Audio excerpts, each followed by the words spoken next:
How do you unblock someone on Snapchat? Hey everybody, welcome back to our channel. In today's video, I will guide you on how you can unblock someone on Snapchat, so make sure to watch the video till the very end. So if you would like to unblock someone on Snapchat, it's actually quite very simple to do so.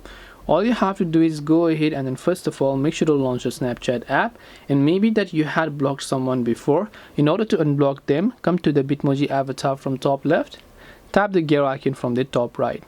Scroll down all the way to the very bottom, and right under this option you'll find blocked. So you have to look for the blocked section.